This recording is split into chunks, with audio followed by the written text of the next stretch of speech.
살다 보면 그런 날이 있습니다. 유독 하늘이 맑고 바람이 잔잔해서 아무 일도 일어나지 않을 것 같은 그런 평온한 날 말입니다. 그날 아침이 꼭 그랬어요. 베란다 창문으로 쏟아져 들어오는 햇살에 등 돌리고 앉아 애지중지 키우는 군자란 잎사귀를 젖은 수건으로 닦아주고 있었습니다. 남편 먼저 보내고 자식 하나만 바라보며 아등바등 살아온 세월의 끝에 이 정도의 고요함은 신이 내린 상인가 싶을 정도였지요. 그때였습니다. 손에 쥔 수건의 물기가 다 마르기도 전에 제 평화를 산산조각 내는 알림음이 울렸습니다. 며느리 이미정이 보낸 메시지였어요. 어머님, 저희 집 에어컨이 고장 났나 봐요. 올여름 역대급 폭염이라는데 큰일이에요.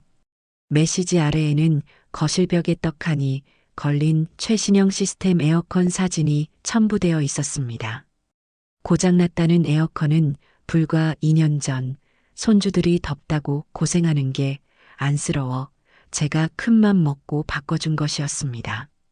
사진 속 에어컨은 먼지 하나 없이 빤빤한 것이 고장과는 거리가 멀어 보였지요.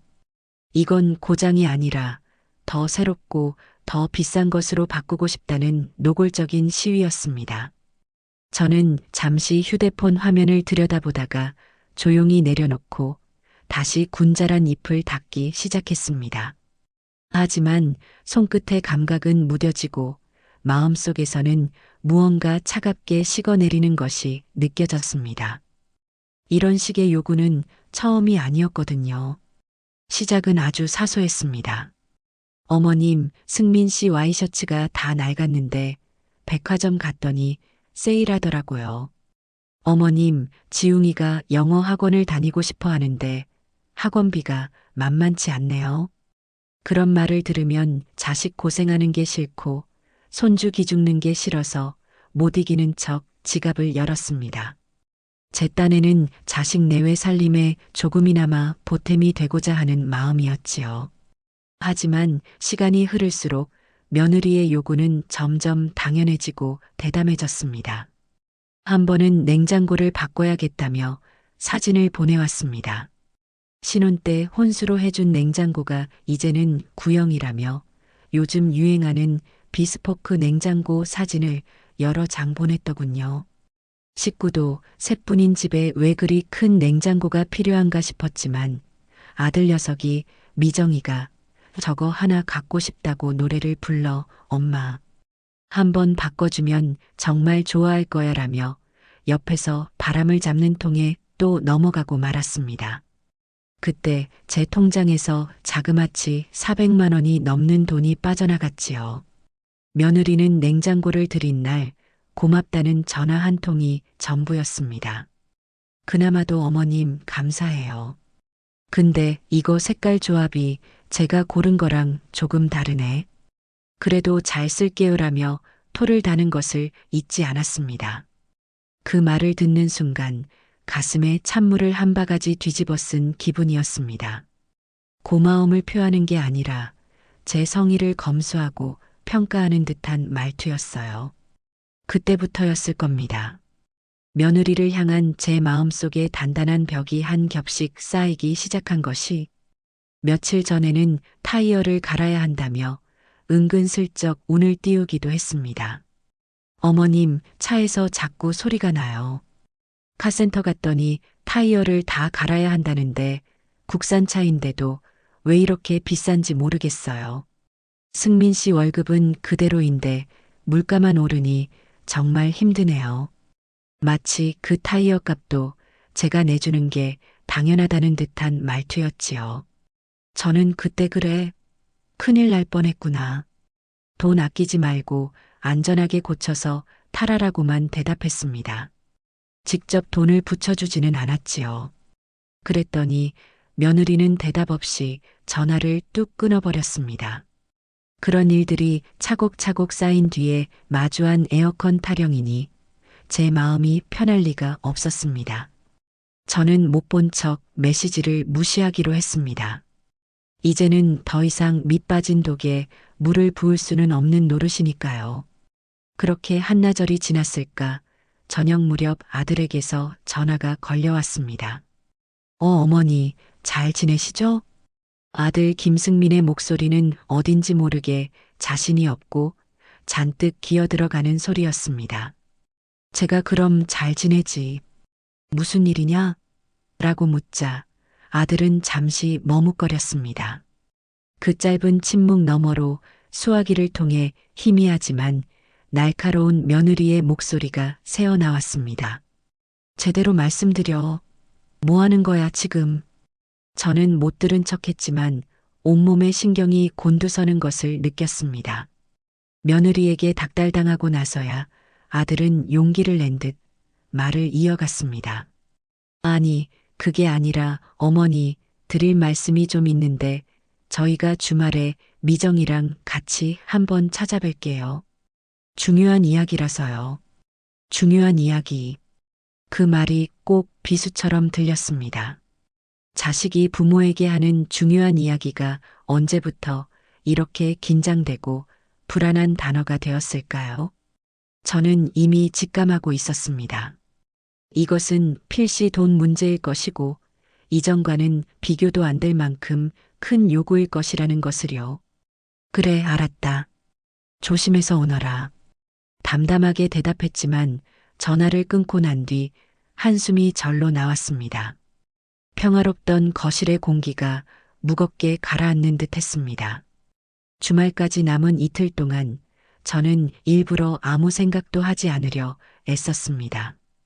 텃밭에 나가 상추를 뜯고 동네 친구들과 경로당에 가서 시시콜콜한 이야기를 나누며 시간을 보냈지요. 하지만 마음 한구석을 짓누르는 불안감은 쉬이 가시지 않았습니다. 그리고 약속한 토요일 오후가 되었습니다. 초인종 소리에 문을 열자 아들 내외가 어색한 미소를 지으며 서 있었습니다. 며느리의 손에는 평소에는 본 적도 없는 포장지가 번쩍이는 커다란 과일 바구니가 들려 있었어요. 평소 저를 만나러 올 때면 늘 번쩍이는 명품 로고가 박힌 운동복 차림이던 며느리는 이날따라 단정한 블라우스에 무릎까지 오는 치마를 입고 있었습니다. 누가 봐도 저는 오늘 당신에게 잘 보이러 왔습니다라고 광고하는 듯한 모습이었지요. 어머님, 저희 왔어요. 아이고, 그새 얼굴이 더 좋아지셨네. 며느리는 과장된 목소리로 살갑게 굴며 집 안으로 들어섰습니다. 그리고는 제 어깨를 감싸며 먼지를 털어주는 신용까지 했습니다. 그 손길이 너무나도 어색하고 불편해서 저도 모르게 몸을 살짝 뒤로 빼고 말았습니다. 아들 녀석은 그저 제 눈치를 살피며 입을 꾹 다문 채 뒤따라 들어올 뿐이었습니다. 차 한 잔 끓여올게요, 어머님. 앉아 계세요. 며느리는 부엌으로 가더니 찬장을 뒤져 제가 아껴두었던 찻잔 세트까지 꺼내 옥로차를 우려냈습니다. 그 모습이 어찌나 부자연스러운지 마치 잘 짜인 연극의 한 장면을 보는 것 같았습니다. 잠시 후 찻잔 3개가 놓인 거실 테이블에 마주 앉았습니다. 맑은 옥색 찬물이 찻잔 안에서 조용히 흔들렸습니다. 어머님, 요즘 부쩍 늙으신 것 같아요. 저희가 잘해드려야 하는데 늘 마음뿐이네요. 며느리가 먼저 입을 열었습니다. 걱정하는 듯한 말투였지만 그 말 속에는 칼날 같은 의도가 숨어 있다는 것을 저는 알 수 있었습니다. 늙었다는 말로 제 처지를 상기시키고 잘해드려야 한다는 말로 자신들의 요구를 정당화하려는 밑밥이었지요. 아들은 아내의 말에 그저 고개를 주걱거리며 찻잔만 만지작거렸습니다. 저는 아무 대답 없이 찻잔을 들어 한 모금 마셨습니다. 입안에 쌉쌀한 차 향이 퍼졌습니다. 마음을 다잡아야 했습니다. 저들이 무슨 말을 하든 어떤 요구를 하든 더는 끌려다니지 않겠다고 다짐하고 또 다짐했습니다. 제 인생의 고요와 평화를 지켜낼 사람은 이제 저 자신밖에 없으니까요. 길고 어색한 침묵 끝에 제가 먼저 입을 열었습니다. 차 향기가 참 좋구나. 그래, 무슨 할 말이란 거니? 중요한 이야기라며. 제 말에 며느리는 아들과 짧게 눈빛을 교환했습니다. 그리고는 며느리 이미정은 기다렸다는 듯 자세를 고쳐 앉았습니다. 아들 승민이와 짧게 눈빛을 교환하는가 싶더니 이내 세상에서 가장 억울한 사람이라도 된 듯한 표정으로 입을 열기 시작했지요. 그 순간 저는 제 앞에 놓인 찻잔이 아니라 거대한 태풍의 눈 한가운데 앉아 있는 기분이었습니다. 어머님, 사실은 제가 작년에 친구랑 같이 시작한 카페가 있었어요. 그 시작은 한없이 가련했습니다. 마치 제가 그 사실을 전혀 몰랐다는 듯 조심스럽게 운을 띄우는 솜씨가 보통이 아니었지요. 물론 저는 알고 있었습니다. 며느리의 SNS를 통해 하루가 멀다 하고 올라오던 사장 라이프, 오픈 준비 중, 대박 기원 같은 허영심 가득한 게시물들을 잊을 리가 없었으니까요. 그때도 저는 아들 녀석에게 넌지시 물었습니다. 미정이가 가게를 한다는데 무슨 돈으로 하는 거냐? 아들은 그저 자기 모아놓은 돈이랑 친구 돈 합쳐서 작게 하는 거예요. 걱정 마세요. 엄마라고 둘러댔지요. 그 작게 하는 것의 결말이 오늘 바로 이 자리에서 펼쳐지고 있는 것이었습니다. 정말 열심히 했어요, 어머님. 잠도 하루에 3시간씩 자면서 어떻게든 가게 한번 일으켜보려고. 그런데 위치가 안 좋았는지 아니면 같이 하던 친구가 너무 게을렀는지 손님은 없고 빚만 쌓이더라고요. 며느리는 금방이라도 눈물을 쏟을 것처럼 눈시울을 붉히며 말했습니다. 하지만 저는 그 눈물에 조금도 마음이 동하지 않았습니다. 며느리가 말하는 열심이라는 것이 어떤 종류의 것인지 누구보다 잘 알고 있었기 때문입니다.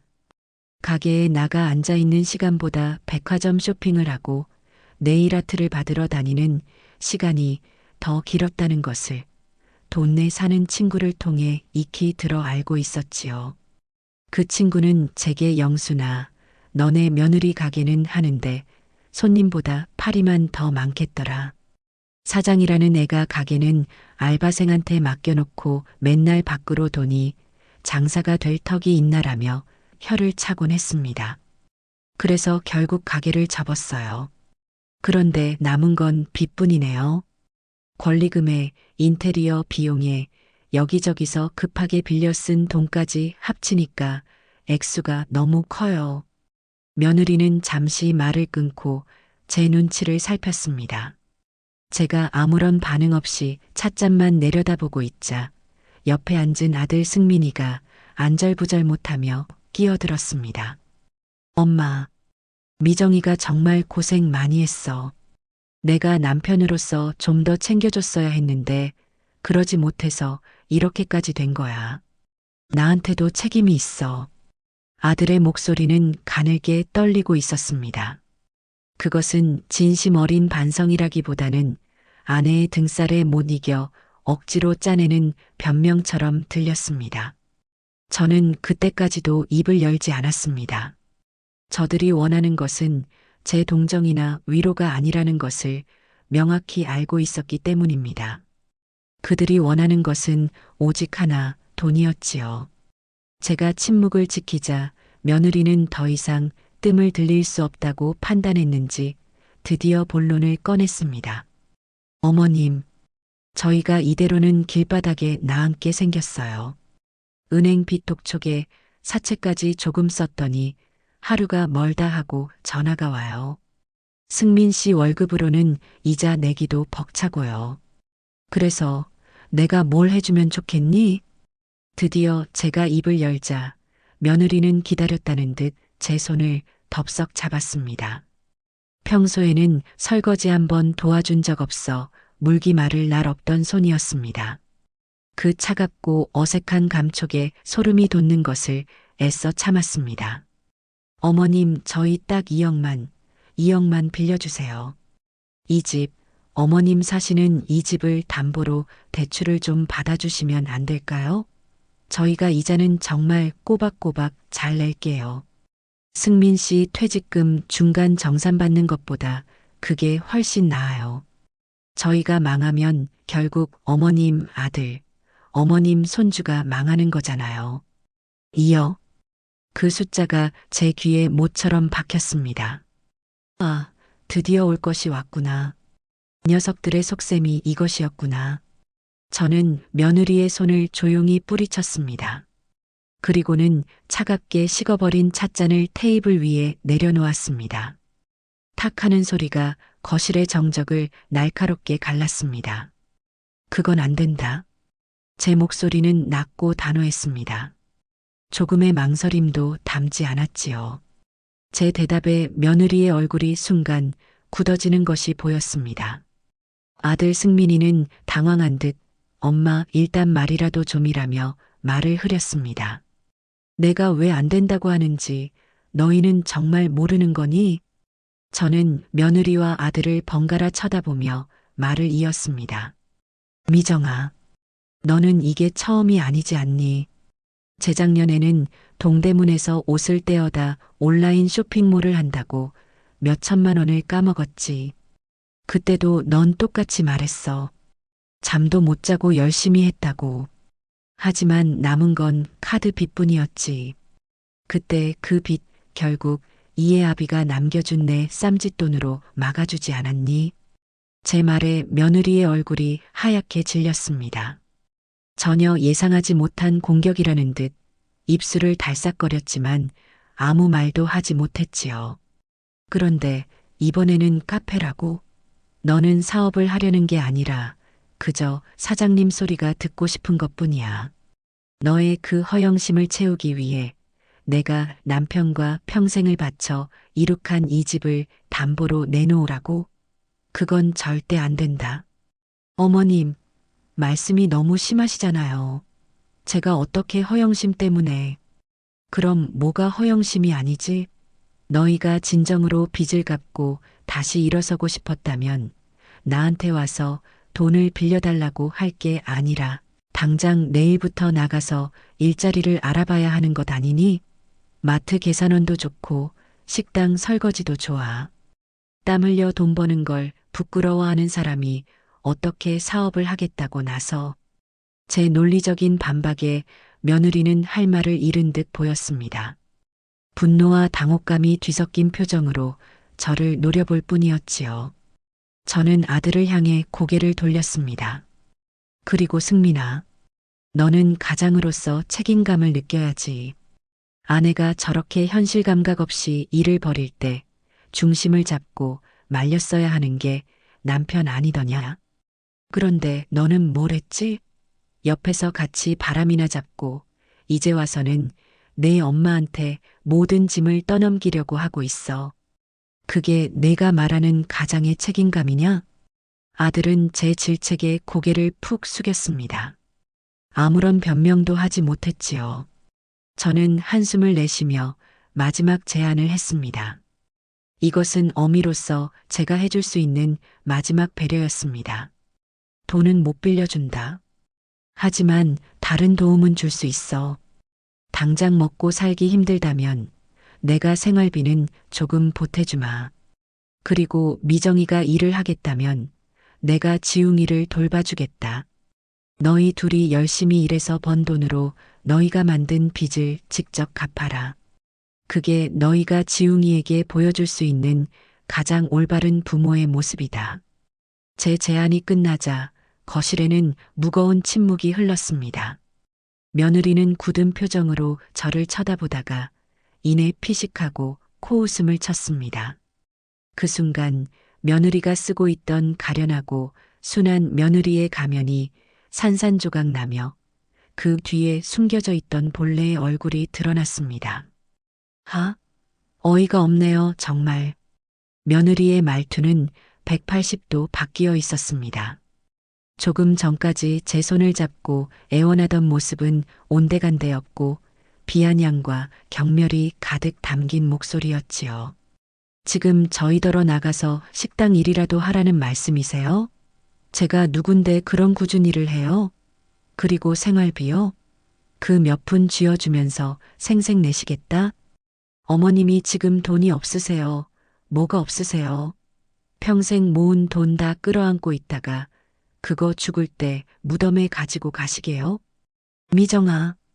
아들이 놀라 며느리의 이름을 불렀지만 한 번 터진 며느리의 독설은 멈출 줄을 몰랐습니다. 왜 내가 틀린 말했어? 이 집 한 채면 2억이 뭐야. 3억도 대출이 나올 텐데. 자식이 지금 죽게 생겼다는데 그거 하나 못 해줘서 이렇게 훈계질이세요? 우리가 언제 어머님한테 손 벌린 적 있어요? 다 어머님이 알아서 챙겨주신 거잖아요. 기가 막혀서 말이 나오지 않았습니다. 알아서 챙겨준 것이 아니라 그렇게 하도록 교묘하게 유도하고 부추겼다는 사실을 본인만 모르는 듯 했습니다. 아니, 알면서도 모르는 척하는 것이겠지요. 됐어요. 아주 잘 사시는 어머님 재산, 저희는 하나도 관심 없으니까. 며느리는 자리를 박차고 일어섰습니다. 그리고는 현관으로 향하며 제 가슴에 평생 지워지지 않을 비수를 꽂는 말을 내뱉었습니다. 그깟 돈 몇 푼 아까워서 자식 앞길 막는 부모는 처음 보네요. 어머님 도움 그깟 거 저희 필요 없어요. 그러니까 앞으로 저희한테 아는 척도 하지 마세요. 그 말을 끝으로 며느리는 현관문을 거칠게 열고 나가버렸습니다. 아들 승민이는 어쩔 줄 몰라 하며 제 눈치와 현관을 번갈아 보다가 결국 엄마 미안해라는 힘없는 말 한마디를 남기고 제 아내를 따라 나섰습니다. 쾅 하는 소리와 함께 현관문이 닫혔습니다. 저는 텅 빈 거실에 홀로 남았습니다. 며느리가 정성스럽게 우려냈던 옥로차는 싸늘하게 식어 있었고 그 옆에 놓인 화려한 과일 바구니는 마치 저를 비웃는 듯이 놓여 있었습니다. 저는 한동안 아무것도 하지 못하고 그 자리에 못 박힌 듯 앉아 있었습니다. 슬프지 않았습니다. 서운하지도 않았어요. 그 대신 제 평생 느껴본 적 없는 차갑고 서늘한 분노가 온몸을 휘감았습니다. 그깟 도움 필요 없다고 했지. 며느리가 뱉은 마지막 말이 메아리처럼 귓가에 맴돌았습니다. 저는 한참 동안 소파에서 일어나지 못했습니다. 눈앞에는 며느리가 남기고 간 싸늘하게 식은 찻잔과 그 내용물보다 더 차가운 그녀의 마지막 말이 둥둥 떠다니는 듯 했습니다. 어머님 도움 그깟 거 저희 필요 없어요. 보통의 어머니들이라면 아마 가슴을 치며 통곡을 했을지도 모릅니다. 자식에게 그런 매정한 말을 들었다는 사실에 서운함과 배신감으로 밤을 지새웠을지도 모르지요. 하지만 이상하게도 제 마음은 슬픔보다는 얼음장 같은 분노로 가득 찼습니다. 마치 오랜 시간 앓던 종양의 정체를 드디어 확인한 의사처럼 마음 한편이 오히려 후련해지는 기분마저 들었습니다. 그래, 너희들의 진심이 그것이었구나. 내가 너희에게는 그저 돈을 내어주는 존재, 너희의 필요에 따라 얼마든지 이용하고 버릴 수 있는 보험 같은 존재였을 뿐이구나. 저는 천천히 자리에서 일어났습니다. 가장 먼저 한 일은 며느리가 들고 온 과일 바구니를 치우는 것이었습니다. 번쩍이는 금색 리본을 거칠게 풀어 헤치고 그 안에 탐스럽게 담겨 있던 과일들을 하나씩 꺼내 음식물 쓰레기통에 쏟아부었습니다. 백화점 스티커가 붙은 값비싼 샤인 머스켓도 예쁘게 포장된 애플망고도 예외는 없었습니다. 그 과일들은 며느리의 거짓된 마음과 다를 바 없었으니까요. 겉은 번지르르했지만 그 속에는 시커먼 욕심만이 가득 차 있다는 점에서 말입니다. 텅 빈 바구니와 포장지는 재활용 쓰레기통에 처박아 버렸습니다. 그 다음으로는 찻잔을 씻었습니다. 며느리와 아들이 입을 댔던 찻잔을 유난히 뜨거운 물로 뽀드득 소리가 날 때까지 몇 번이고 헹궈냈습니다. 마치 그들의 흔적을 제 집에서 완전히 지워버리려는 의식과도 같았습니다. 모든 정리를 마치고 나니 집안은 다시 평소와 같은 고요함을 되찾았습니다. 하지만 이제 이 고요함은 이전의 평화로운 고요함이 아니었습니다. 그것은 중대한 결정을 앞둔 자의 서늘하고 단호한 침묵이었습니다. 그날 밤 저는 잠을 이룰 수 없었습니다. 침대에 눕는 대신 서재에 있는 낡은 컴퓨터를 켰습니다. 윙 하는 소리와 함께 모니터 화면이 켜지자 저는 망설임 없이 검색창에 몇 개의 단어를 입력했습니다. 강원도 속초 아파트 시세, 60대 혼자 살기 좋은 곳, 자녀 접근 금지 방법, 도움이 필요 없다.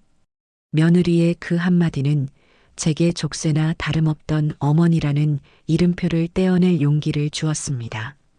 그래, 너희에게 도움이 되지 않는 존재라면 굳이 너희 곁에 머물러 있을 이유가 없지 않은가. 나는 이제 김승민의 어머니, 이미정의 시어머니가 아니라 오롯이 최영순으로 살아갈 것이다. 모니터 화면에는 속초의 푸른 바다가 보이는 아파트 사진들이 가득했습니다. 평생을 서울의 잿빛 아파트 숲에서 살아온 제게 탁 트인 바다의 풍경은 그 자체로 해방감을 안겨주었습니다.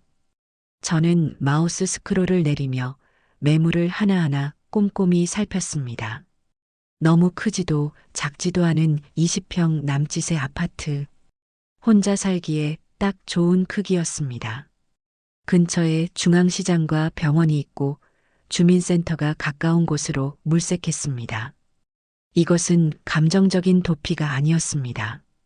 제 남은 인생을 위한 철저한 계획이었지요. 저는 밤새도록 이사와 관련된 모든 정보를 수집했습니다. 부동산에 집을 내놓는 법, 이삿짐 센터를 고르는 요령, 주소 이전과 같은 행정 절차까지 마치 중요한 시험을 앞둔 수험생처럼 노트에 앞으로 해야 할 일들을 순서대로 적어 내려갔습니다. 가장 빠르고 일처리 확실한 부동산에 집을 급매로 내놓을 것. 아들 내외가 눈치채지 못하도록 계약은 외부에서 진행할 것. 이사갈 집을 미리 계약하고 잔금 날짜를 맞출 것. 이삿날이 정해지면 휴대폰 번호를 바꾸고 모든 연락을 차단할 것. 남은 재산은 안전한 금융상품에 넣어두고 손주를 위한 신탁을 설정할 것. 새벽동이 트기 시작할 무렵 저는 비로소 컴퓨터를 껐습니다. 밤샘으로 눈은 뻑뻑했지만 정신은 그 어느 때보다 맑고 또렷했습니다. 더 이상 망설일 이유가 없었습니다. 며느리가 제게 던진 모욕은 역설적이게도 제게 새로운 삶을 시작할 수 있는 완벽한 명분을 주었으니까요. 날이 완전히 밝자마자 저는 수첩에 적어놓은 부동산 번호로 전화를 걸었습니다. 동네에서 가장 규모가 크고 특히 급매물을 잘 처리하기로 소문난 곳이었습니다. 몇 번의 신호음 끝에 잠이 덜 깬 듯한 남자의 목소리가 들려왔습니다. 네, 영부동산입니다. 사장님, 안녕하세요. 저기 레미안 아파트 103동 1504호 집주인인데요. 아, 사모님. 이른 아침에 어쩐 일이세요? 중개인은 제 목소리를 아는 듯 했습니다. 몇 년 전 집 인테리어를 할 때 오며 가며 인사를 나눈 적이 있었기 때문입니다. 다름이 아니라 저희 집을 좀 팔려고 합니다. 급매로요. 제 말에 수화기 너머의 중개인은 순간 말을 잃은 듯 했습니다. 네, 집을 파신다고요? 사모님, 무슨 안 좋은 일이라도 있으세요? 지금 내놓으시면 시세보다 손해를 좀 보실 텐데요. 요즘 경기가 안 좋아서 상관없습니다. 저는 중개인의 말을 단호하게 끊었습니다. 가격은 조금 손해봐도 괜찮으니 최대한 빨리 처분해 주셨으면 합니다. 이번 달 안으로 해결할 수 있으면 더 좋고요. 제 목소리에는 한치의 망설임이나 흔들림도 없었습니다. 그런 제 태도에 중개인도 더 이상 캐묻지 않고 곧바로 사무적인 말투로 돌아왔습니다. 알겠습니다, 사모님. 그럼 오늘 오후에라도 저희 직원을 보내서 집 사진 좀 찍고 서류 준비를 해도 괜찮을까요? 네, 그렇게 해주세요. 그리고 한 가지만 더 부탁드리겠습니다. 집을 파는 것에 대해 제 아들 내외에게는 절대 이야기하지 말아주세요. 이건 오롯이 제 결정입니다. 알겠습니다, 사모님. 명심하겠습니다. 전화를 끊고 저는 창가에 섰습니다. 아침 햇살이 눈부시게 쏟아져 들어오고 있었습니다.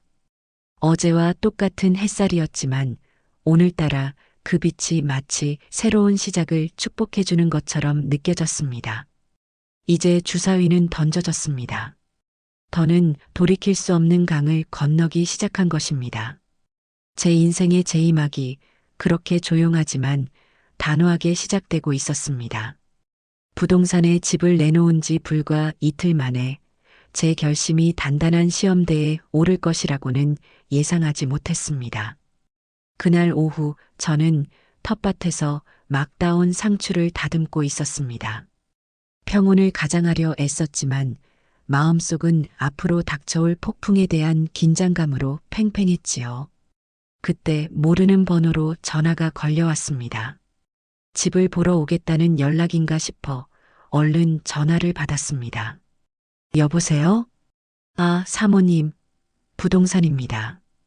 다름이 아니라 전화를 건 사람은 제가 집을 내놓은 부동산의 중개인이었습니다.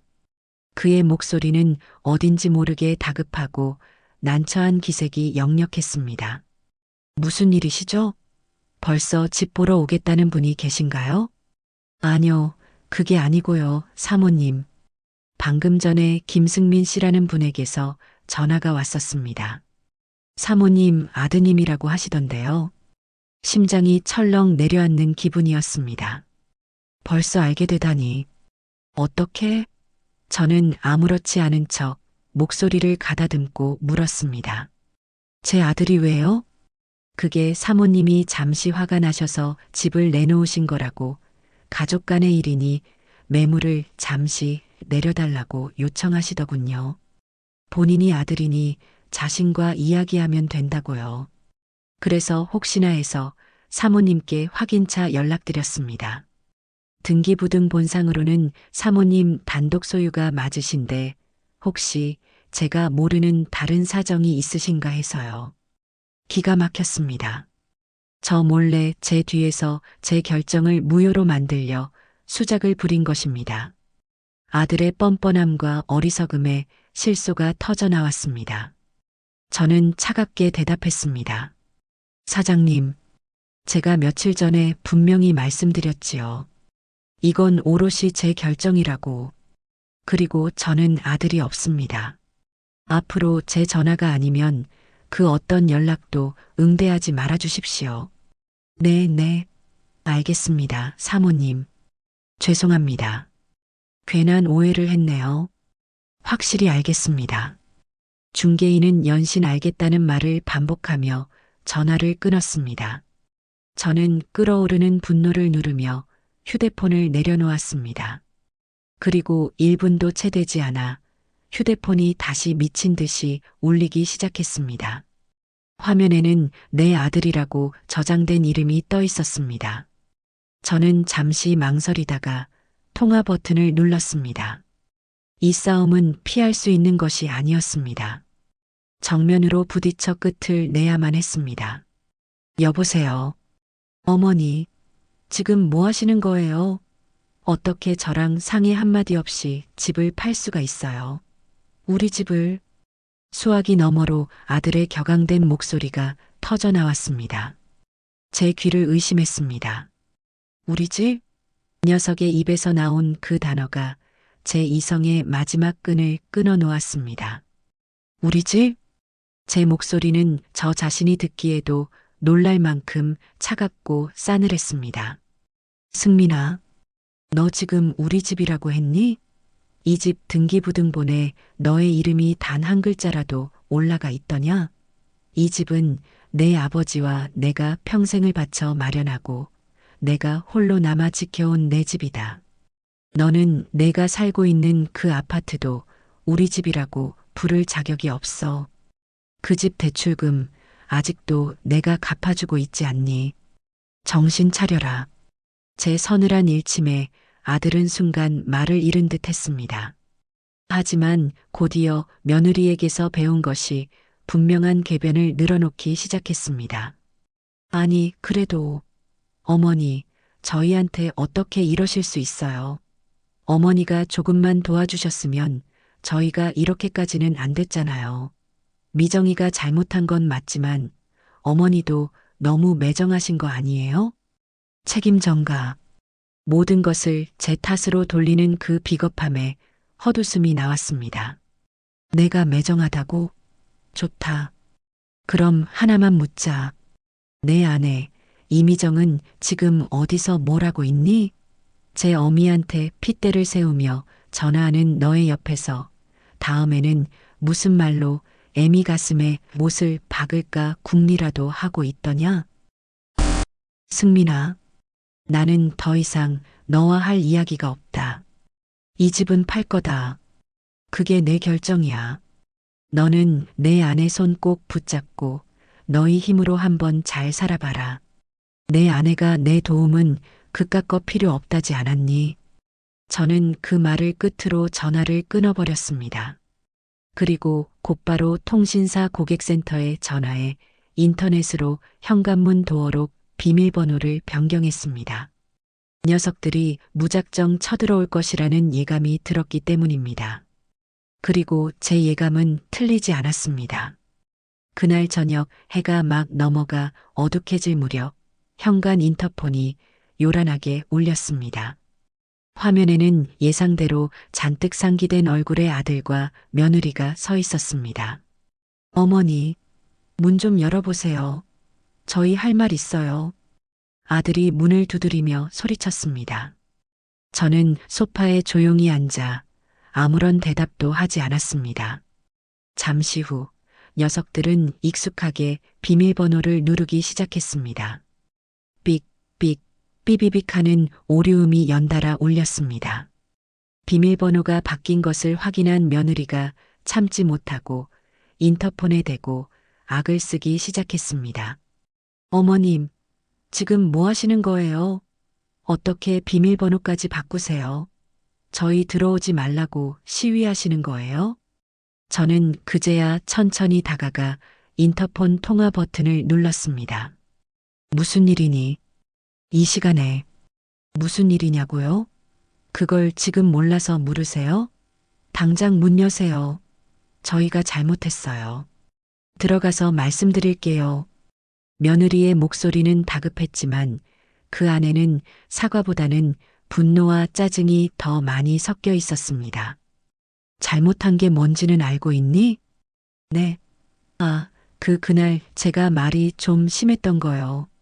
그거 사과드릴게요. 그러니까 일단 문부터 좀 열어보세요. 밖에서 이러는 거 창피하지도 않으세요? 창피한 건 너희들이지. 내가 아니잖니. 저는 속으로 되뇌며 차분하게 말을 이었습니다. 나는 할 말 없다. 그리고 너희의 사과 받을 생각도 없어. 돌아가라. 어머님, 이번에는 아들이었습니다. 그의 목소리는 거의 울먹이고 있었지요. 엄마, 제발 이러지 마. 내가 다 잘못했어. 응? 집 팔지 마, 제발. 미정이도 지금 많이 반성하고 있어. 반성? 그 단어가 너무나 우스워서 저도 모르게 비소가 터져 나왔습니다. 반성하는 사람이 중개인에게 전화해서 집을 내리지 말라고 거짓말을 하고 제 어미 집 문을 두들기며 행패를 부리니 그게 너희가 말하는 반성이구나. 나는 오늘 새로운 것을 배워간다. 제 냉소적인 말에 며느리의 인내심이 마침내 바닥을 드러냈습니다. 아, 진짜. 이 노인네가 끝까지. 인터폰 너머로 며느리가 욕설을 내뱉는 소리가 들렸습니다. 그리고는 다시 인터폰에 얼굴을 바짝 들이대고 소리쳤습니다. 이 집 어차피 나중에 다 우리 거예요. 아시겠어요? 승민 씨가 외아들이니까 어차피 저희가 물려받을 재산이라고요. 그런데 저희한테 이러실 권리 없으세요. 드디어 녀석의 진짜 속내가 튀어나왔습니다. 저를 어머니, 시어머니로 본 것이 아니라 언젠가는 자신들의 것이 될 재산을 잠시 보관하고 있는 관리인 정도로 여겼던 것입니다. 저는 허탈한 웃음을 터뜨렸습니다. 그리고는 제 인생에서 가장 차갑고 단호한 목소리로 마지막 말을 건넸습니다. 그래, 그럼 똑똑히 들어라. 너희가 그토록 원하던 그 재산, 너희 손에는 단 1원도 들어가지 못할 것이다. 내가 이 집을 팔아서 바다에 던져버리는 한이 있어도 너희 같은 것들에게는 한 푼도 물려줄 생각이 없거든. 뭐라고요? 그리고 한 번만 더 이 집 앞에 나타나서 소란을 피우면 그때는 경찰을 부를 것이다. 주거침입과 협박죄로. 내 말 알아들었니? 저는 그 말을 끝으로 인터폰 전원을 꺼버렸습니다. 밖에서 무어라 더 소리를 지르는 것 같았지만 더 이상 듣지 않았습니다. 거실의 모든 불을 끄고 저는 어둠 속에 가만히 앉아 있었습니다. 두려움은 없었습니다. 대신 내 인생의 주도권을 되찾아왔다는, 내 것을 내 힘으로 지켜냈다는 서늘한 만족감이 온몸을 감쌌습니다. 창밖으로 이웃집의 불빛이 하나둘씩 켜지고 있었습니다.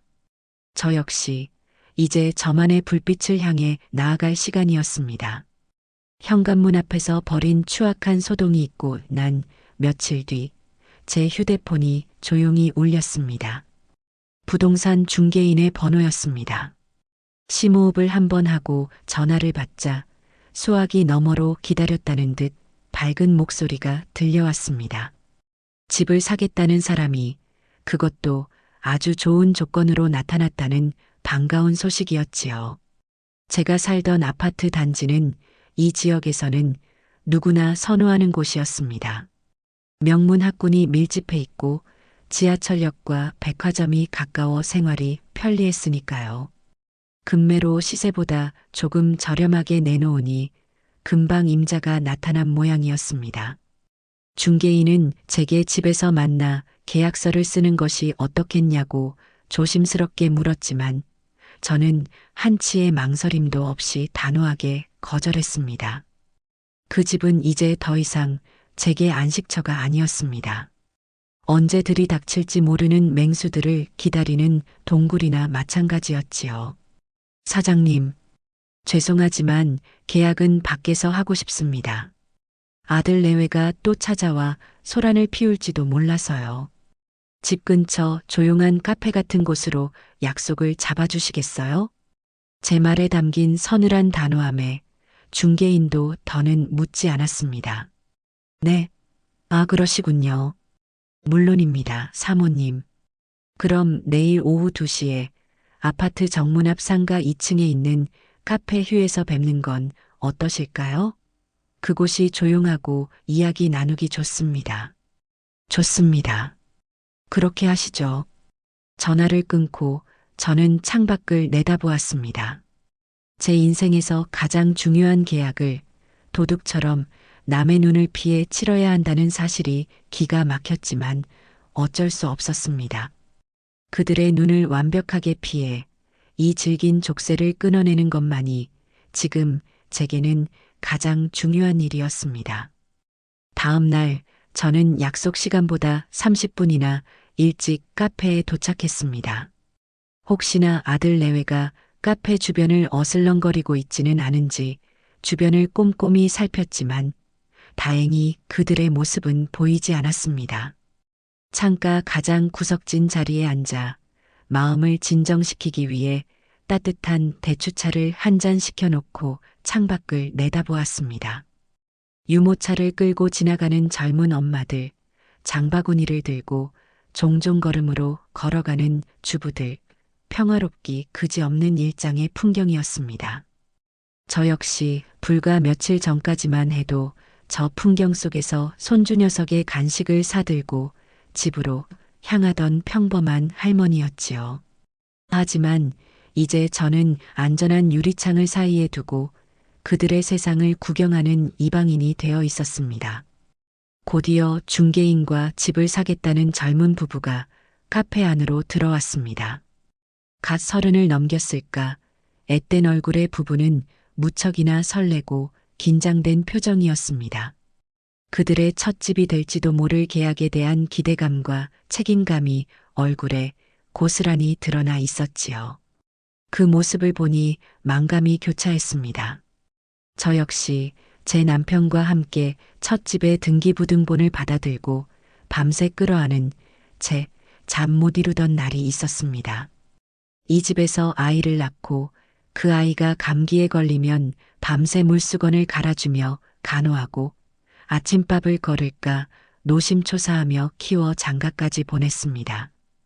그 아이가 이제는 제 심장에 대못을 박는 존재가 되었지만 말입니다.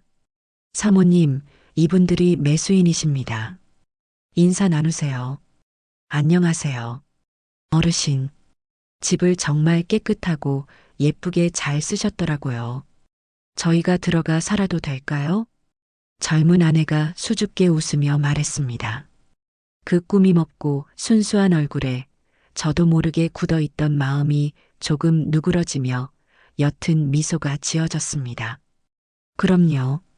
좋은 기운만 가득한 집이니 두 분이 들어오셔서 저보다 더 오래오래, 더 행복하게 사셔야지요. 계약은 일사천리로 진행되었습니다. 중개인이 낭독하는 계약서의 조항들을 하나하나 꼼꼼히 확인하고 마지막 서명란에 제 이름을 적었습니다. 최영순. 붓펜으로 세 글자를 쓰는 그 짧은 순간 수십 년의 세월이 파노라마처럼 눈앞을 스쳐 지나갔습니다. 남편의 땀과 저의 눈물이 벽돌 한 장 한 장에 고스란히 배어 있는 집이 이렇게 얇은 종이 한 장과 맞바꿔지는 순간이었습니다. 하지만 후회는 없었습니다. 이것은 상실이 아니라 새로운 삶을 얻기 위한 가장 중요한 거래였으니까요. 계약서에 도장을 찍고 매수인이 제 앞에서 휴대폰으로 계약금을 바로 이체했습니다. 잠시 후 띵하는 경쾌한 알림음과 함께 제 통장에 억 단위의 돈이 찍혔습니다. 그 숫자를 확인하는 순간 저는 곧바로 다른 창을 열었습니다. 밤새도록 찾아보았던 속초의 작은 아파트. 그곳의 부동산 중개인과 이미 모든 이야기를 마친 상태였습니다.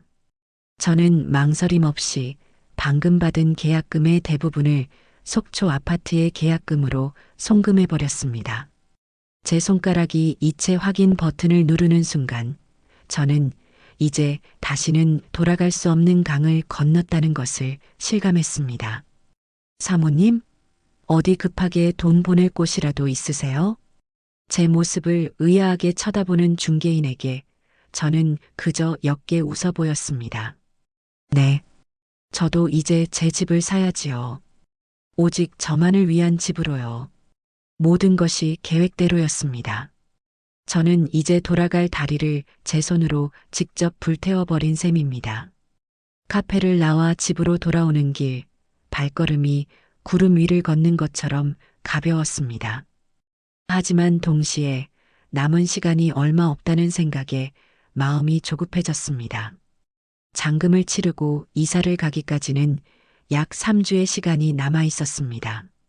그 시간 동안 아들 내외가 또 어떤 방해 공작을 펼칠지 몰랐기에 저는 서둘러야만 했습니다. 저는 그날 밤부터 제 인생 최대의 탈출 작전을 계획하고 실행에 옮기기 시작했습니다.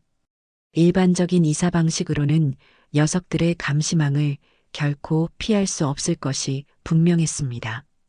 대형 이삿짐 센터 트럭이 아파트 1층에 들어서는 순간 그들은 귀신같이 알아채고 달려와 드러누워 버릴지도 모를 일이었습니다. 저는 인터넷을 뒤져 용달 이사, 소형 이사, 야간 이사 같은 단어들을 조합해 검색했습니다. 그리고 그 중에서 후기가 가장 좋고 비밀을 잘 지켜준다는 작은 용달차 업체에 연락을 했습니다. 사장님, 혹시 야간에 아무도 모르게 이사를 할 수도 있나요? 짐은 많지 않습니다. 옷가지랑 책 몇 박스, 작은 가전제품 몇 개가 전부입니다. 큰 가구는 모두 버리고 갈 겁니다. 수화기 너머의 남자는 제 목소리에서 무언가 절박함을 느꼈는지 장난기 섞인 목소리로 대답했습니다. 야간 이사요? 허허, 야반도주라도 하시는 모양이네요. 저희 전문입니다. 걱정 마십시오. 손님 그림자도 안 보이게 조용히 처리해 드리지요. 다만 야간 작업이라 추가 요금이 좀 붙습니다. 돈은 얼마가 들어도 상관없습니다. 다음 주 화요일 밤 10시 가능하실까요? 그렇게 저의 야반도주 날짜가 정해졌습니다. 남은 며칠 동안 저는 짐을 꾸리기 시작했습니다. 하지만 그것은 새로운 시작을 위한 설레는 짐 싸기와는 거리가 멀었습니다. 그것은 과거의 망령들을 떼어내는 고통스러운 의식이었습니다. 저는 지난 수십 년의 세월을 정리하고 버릴 것과 가져갈 것을 냉정하게 구분하는 작업을 했습니다. 가장 먼저 부엌으로가 며느리가 노래를 불러 사주었던 거대한 양문형 냉장고의 문을 열었습니다. 안에는 먹다 남은 배달 음식과 시들어가는 채소들이 뒤엉켜 있었습니다. 그 낭비의 흔적들을 보는 순간 저는 미련 없이 냉장고 문을 닫았습니다. 거실로 나와 아들 녀석이 어릴 때 뒹굴며 놀던 낡은 가죽 소파를 쓰다듬었습니다. 열이 펄펄 끓던 어린 아들을 밤새 안고 앉아있던 기억이 떠올라 가슴이 시큰거렸지만 저는 고개를 저었습니다. 그 기억들마저 모두 짊어지고 가기에는 제 남은 인생의 어깨가 너무 무거웠습니다. 저는 아들이 쓰던 방, 이제는 창고가 되어버린 방문을 열었습니다. 먼지 쌓인 책장 한 구석에서 낡은 앨범 하나를 발견했습니다. 앨범을 펼치자 초등학교 졸업식 날 꽃다발을 들고 제 옆에서 환하게 웃고 있는 아들의 모습이 보였습니다. 그 시절 아들의 장래 희망은 돈을 많이 벌어 엄마에게 그림 같은 집을 사주는 것이었습니다. 그림 같은 집은커녕 있는 집마저 팔아 도망치게 만드는 아들로 변해버린 현실이 기가 막혔습니다. 저는 앨범을 조용히 덮어 버리고 갈 짐 더미 위에 올려놓았습니다. 저는 이 모든 것을 그들에게 남겨주고 가기로 했습니다. 그들이 그토록 원했던 우리 집의 껍데기를 말입니다.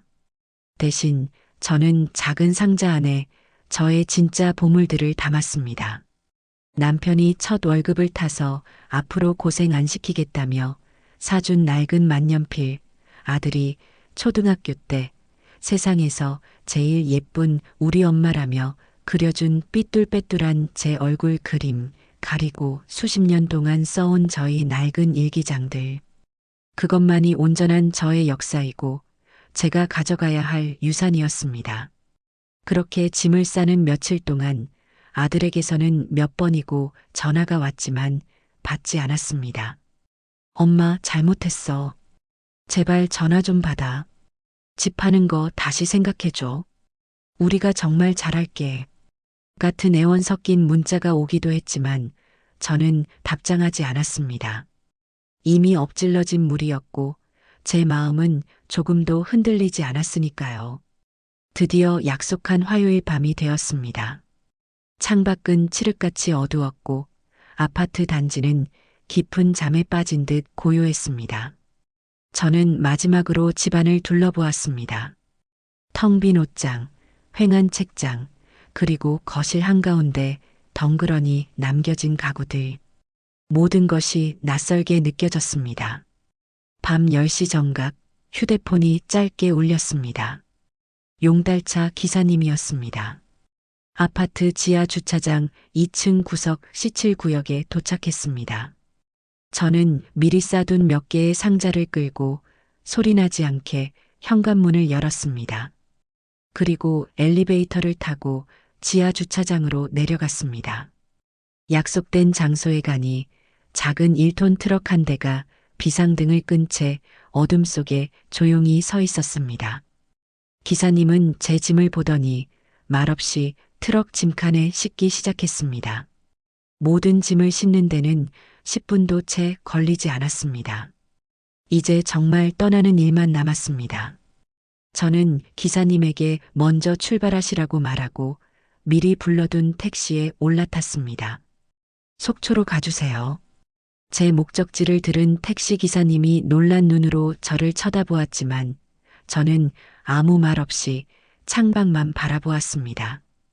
택시가 부드럽게 지하 주차장을 빠져나와 아파트 단지 정문을 향해 나아가는 순간이었습니다. 이제 곧 이 지긋지긋한 곳을 벗어날 수 있다는 안도감이 밀려오는 바로 그 찰나 어디선가 끼익 하는 날카로운 타이어 마찰음과 함께 눈부신 헤드라이트 불빛이 택시 앞을 가로막았습니다. 익숙한 검은색 승용차 한 대였습니다. 아들 내외의 차였습니다. 며칠 동안 집 앞에서 잠복이라도 하고 있었던 모양입니다. 차에서 내린 아들과 며느리의 얼굴은 분노와 절망으로 흉하게 일그러져 있었습니다.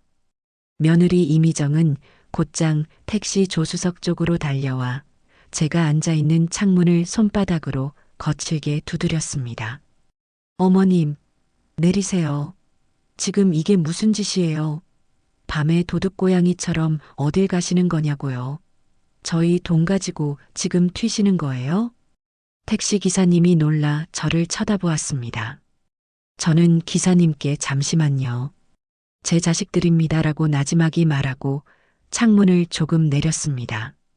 아들 승민이는 차마 제게 달려들지는 못하고 거의 울상이 되어 제게 매달렸습니다. 엄마, 제발 이러지 마. 응?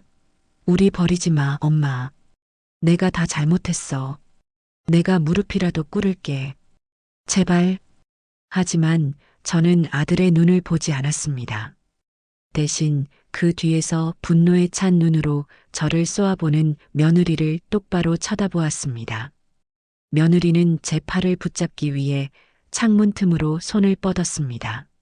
어딜 가세요? 이렇게는 못 가요. 내리시라니까요. 저는 그 손을 얼음장 같은 손길로 뿌리쳤습니다. 그리고 제 인생에서 가장 차갑고 고요한 목소리로 녀석에게 마지막 한마디를 건넸습니다. 비켜라. 내가 그랬지 않니? 내 소원 들어주러 가는 길이다. 내 도움 그깟 거 필요 없다며. 이제 너희는 그 소원대로 살면 된다. 제 말에 며느리의 얼굴이 하얗게 굳어버렸습니다. 아들은 그 자리에 주저앉아 절망적인 표정을 지었습니다. 저는 더 이상 그들을 쳐다보지 않았습니다. 앞 좌석의 기사님께 단호하게 말했습니다. 기사님, 출발해 주세요. 저 사람들, 이제 저와 아무 상관없는 사람들입니다. 택시는 경적을 한번 짧게 울리고는 그들을 피해 천천히 앞으로 나아갔습니다. 백미러를 통해 길바닥에 서서 망연자실한 표정으로 멀어지는 두 사람의 모습이 보였습니다. 저는 눈을 감았습니다. 제 길고 길었던 첫 번째 인생이 그렇게 완전히 막을 내리고 있었습니다. 택시는 어둠이 내린 고속도로를 향해 저의 새로운 삶을 향해 나아가고 있었습니다. 서울을 벗어나 속초로 향하는 고속도로 위 택시 안은 깊은 정적에 잠겨 있었습니다. 저는 창밖으로 빠르게 스쳐 지나가는 가로등 불빛들을 멍하니 바라보았습니다. 서울의 야경이 점차 멀어질수록 제 가슴을 짓누르던 무거운 돌덩이 하나가 조금씩 가벼워지는 것을 느꼈습니다. 이것은 도망이 아니었습니다. 스스로를 구하기 위한 제 인생의 가장 용감한 선택이었지요. 몇 시간을 달렸을까 차창 너머로 비릿한 바다 내음이 희미하게 느껴지기 시작했습니다. 새벽녘의 푸르스름한 어둠 속에서 동해의 수평선이 아득하게 모습을 드러냈습니다. 미리 연락해둔 부동산 중개인에게서 새 집의 비밀번호를 받아 저는 조용히 문을 열고 안으로 들어섰습니다. 20평 남짓한 작은 아파트였지만 창문 너머로 보이는 탁 트인 바다 풍경이 그 어떤 화려한 인테리어보다 더 큰 위안을 주었습니다. 용달차 기사님이 짐을 내려주고 떠난 뒤 저는 짐을 풀 생각도 하지 않고 한참 동안 창가에 서서 새벽 바다를 바라보았습니다. 지난 수십 년의 세월 동안 단 한 번도 온전히 저 자신이었던 적이 없었습니다. 누군가의 아내, 누군가의 엄마, 누군가의 시어머니라는 이름으로 살아왔지요. 하지만 오늘 이 순간부터 저는 오롯이 최영순이었습니다. 새로운 곳에서의 첫날, 제가 가장 먼저 한 일은 휴대폰 대리점을 찾아가는 것이었습니다. 저는 한치의 망설임도 없이 수십 년 동안 써온 제 번호를 해지하고 새로운 번호로 바꿨습니다. 과거와의 완전한 단절을 위한 첫 번째 의식이었습니다.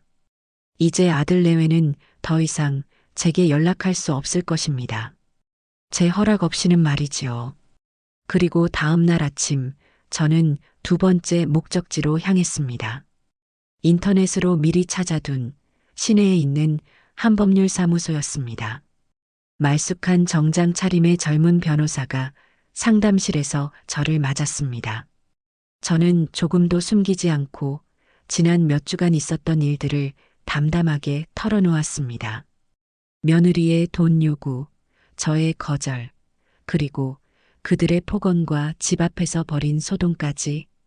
변호사님, 저는 이제 그 아이들과 인연을 끊고 살고 싶습니다.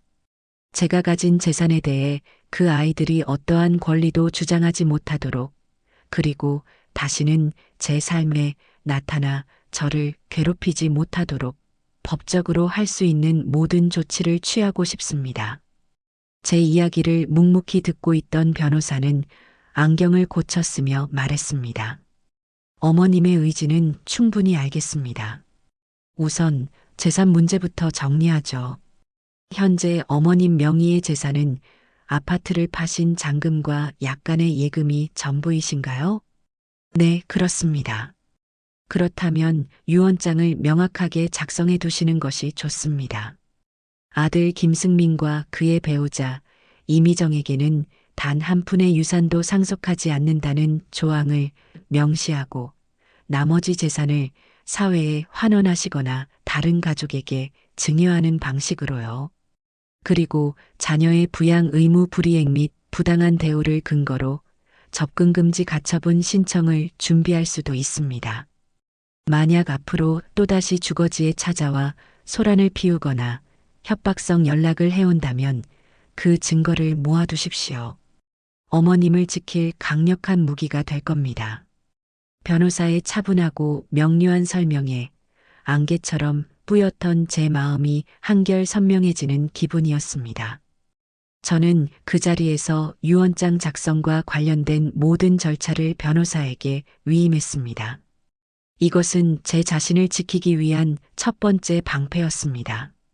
법률사무소를 나와 저는 곧장 은행으로 향했습니다. 아파트를 판 잔금이 모두 들어온 제 통장은 제 평생 만져본 적 없는 큰 돈으로 묵직했습니다. 저는 은행의 상담실로 안내받았습니다. 제 사정을 대략 설명하자 재무설계사는 제게 몇 가지 상품을 추천했습니다.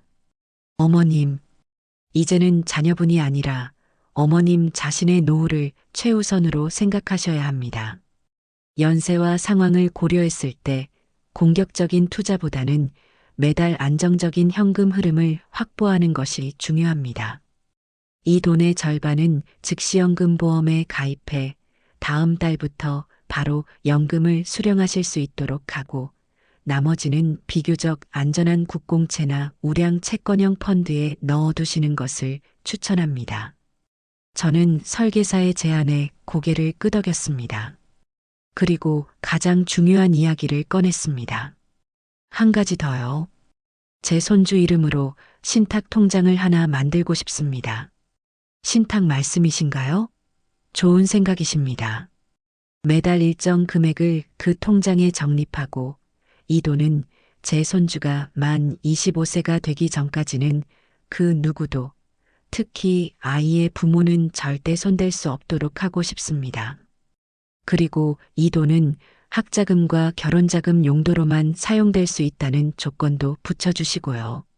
만약 아이의 부모가 이 신탁에 대해 소송을 걸거나 부당한 방법으로 접근하려 할 시에는 신탁 자체가 무효가 되어 전액사회에 기부된다는 조항도 넣어주세요. 제 말에 재무설계사의 눈이 동그래졌습니다.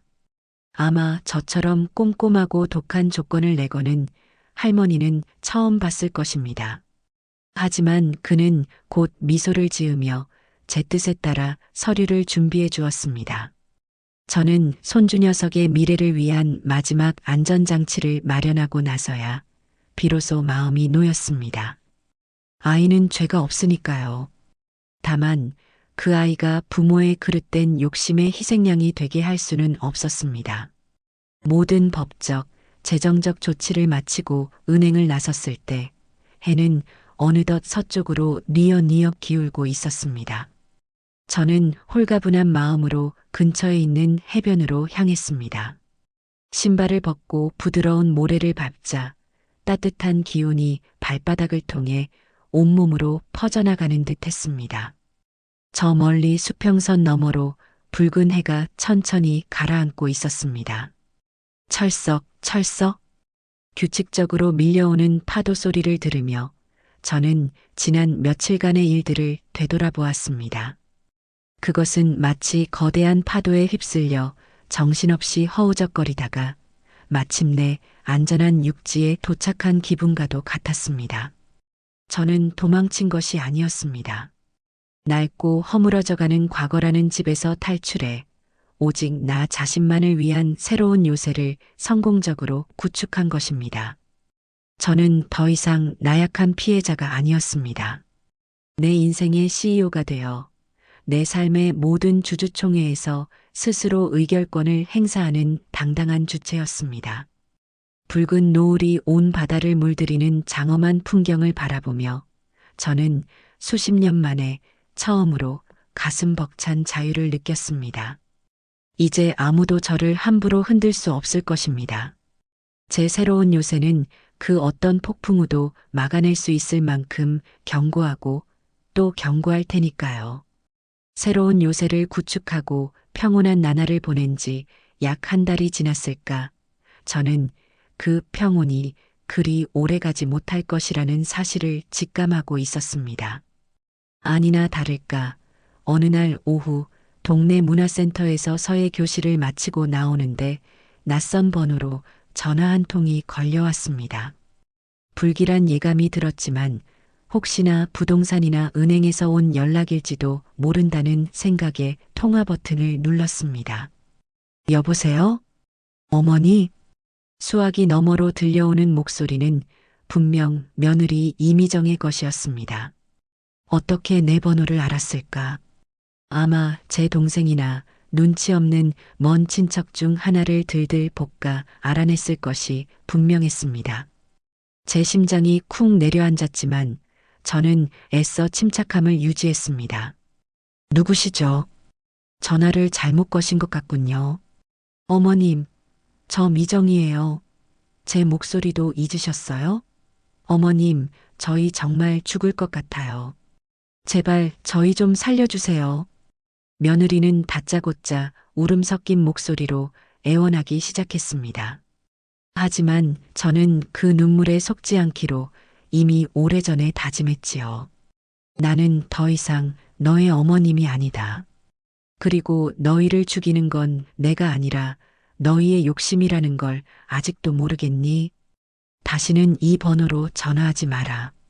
제가 전화를 끊으려 하자 며느리가 비명처럼 소리쳤습니다. 잠깐만요. 끊지 마세요.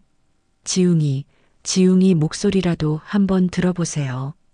그러더니 수화기 너머로 어린아이의 울음소리가 들려왔습니다. 제 손주 지웅이었습니다. 할머니, 흐엉 할머니, 보고 싶어요.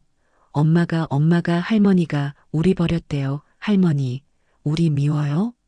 아직은 어리기만 한 손주의 서럽게 우는 목소리를 듣는 순간 가슴이 칼로 베이는 듯 아팠습니다. 제 아무리 단단하게 마음을 먹었다 한들 손주를 향한 애틋함까지 지울 수는 없는 노릇이었습니다.